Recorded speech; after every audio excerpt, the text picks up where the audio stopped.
காவிரி மேலாண்மை வாரியத்தை அமைக்க மத்திய அரசு உடனடியாக நடவடிக்கை எடுக்க வேண்டும் என்பன உள்ளிட்ட 7 அம்ச கோரிக்கைகளை வலியுறுத்தி டெல்டா மாவட்ட விவசாயிகள் டெல்லியில் ஆர்ப்பாட்டத்தில் ஈடுபட்டுள்ளனர். இதுகுறித்து செய்தியாளர் ஹனிகுமார் அளித்துள்ள கூடுதல் தகவல்களை இப்போது பார்க்கலாம். காவிரி மேலாண்மை வாரியத்தை மத்திய அரசு உடனடியாக அமைக்க வேண்டும் உள்ளிட்ட பல்வேறு கோரிக்கைகள் வலியுறுத்தி காவிரி டெல்டா பகுதி விவசாயிகள் சார்பாக டெல்லி ஜந்தர் மந்திரிலே மத்திய அரசு கண்டன ஆர்ப்பாட்டம் நடைபெற்று வருகிறது.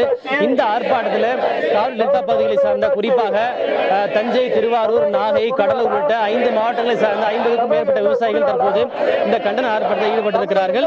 குறிப்பாக காவிரி மேலாண்மை வாரியத்தை உடனடியாக அமைக்க வேண்டும், தென்னக நதிகளை உடனடியாக இணைக்க வேண்டும், அதே போல விவசாயிகள் வங்கிகளில் பெற்ற கடனை உடனடியாக ரத்து செய்ய உள்ளிட்ட பல்வேறு கோரிக்கைகளை வலியுறுத்தி இந்த கண்டன ஆர்ப்பாட்டத்தில் விவசாயிகள் ஈடுபட்டிருக்கிறார்கள். விவசாயிகளுடைய இந்த ஆர்ப்பாட்டம் குறித்து காவிரி டெல்டா பகுதி விவசாயிகள் கூட்டமைப்பினுடைய தலைவர் திரு இளங்கீரன் இருக்கிறார். அவரிடம் இது குறித்து கேட்கலாம். சார், இப்போ என்னென்ன கோரிக்கைகளை வலியுறுத்தி இந்த ஆர்ப்பாட்டத்தில் ஈடுபட்டிருக்கீங்க? கோரிக்கைகள் என்ன? 7 அம்ச கோரிக்கைகளை வலியுறுத்தி இந்த போராட்டம் செய்கிறோம். முதன்மையானது காவிரி மேலாண்மை வாரியம் அமைத்து தமிழகத்துக்கு கிடைக்க வேண்டிய உரிய பங்கினை தமிழகத்துக்கு கிடைக்க மத்திய அரசு உறுதி செய்ய வேண்டும். ஒன்று. அதே போன்று தமிழகத்தில் உள்ள விவசாய கடன்களை அறவே தள்ளுபடி செய்ய வேண்டும். தென்னக நதிகளை இணைப்பதற்கு நிறைய வாய்ப்புகள் இருக்குது, அதை உடனடியாக செய்யணுங்கிறத முக்கியமான நோக்கம். ஏற்கனவே காவிரியிலிருந்து 2000 கனஅடி தண்ணீரை திறந்து விடணும்னு உச்சநீதிமன்றம் கர்நாடக அரசுக்கு உத்தரவு போட்டிருக்காங்க. அது எந்த அளவுக்கு பயனுள்ளதாக இருக்கு? அந்த தண்ணீர் போதுமானதா இருக்கா?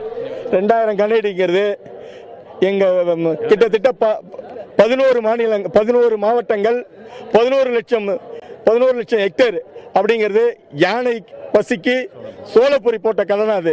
2000 கனஅடி என்பது அந்த ஆத்துல வர்றது கூட பத்தாது. இப்போ அந்த சம்பா சாகுபடியை உங்களால் செய்ய முடிஞ்சிருக்கா? இந்த குறைந்த தண்ணீரை கொண்டு உங்களால் சம்பா சாகுபடியை செய்ய முடிஞ்சிருக்கா? ஓரளவுக்காவது சாகுபடி என்பது இந்த ஆண்டு சம்பா சாகுபடி என்பது முற்றிலுமாக இல்லாம போனதுனால்தான் வேற வழி இல்லாம தமிழகத்தில் போராட்டத்தை செய்து பார்த்து அது மத்திய அரசினுடைய காது கேட்கல அப்படிங்கிறது தான் இப்ப டெல்லியை நோக்கி வந்திருக்கோம். நாங்க இப்போ உங்களோட கோரிக்கை சம்பந்தமாக மத்திய அரசின் சார்பில் யாராவது அமைச்சர்களை பார்த்து வலியுறுத்தி இருக்கீங்களா? ரெண்டாவது, இந்த கோரிக்கை நிறைவேறாத பட்சத்தில் அடுத்த கட்டமாக என்ன போராட்டம் நடத்திருக்கீங்க? இல்லை, நாங்கள் பிரதமரை சந்திக்கிறதுக்கு நேரம் கேட்டிருக்கோம். இன்றைக்கு நாளைக்கு தெரியும்னு சொல்லியிருக்காங்க. இல்லைன்னா பிரதமர் அலுவலகத்தில் நாங்கள் முற்றுகையிடர் தான் இருக்கிறோம். நன்றி சார்.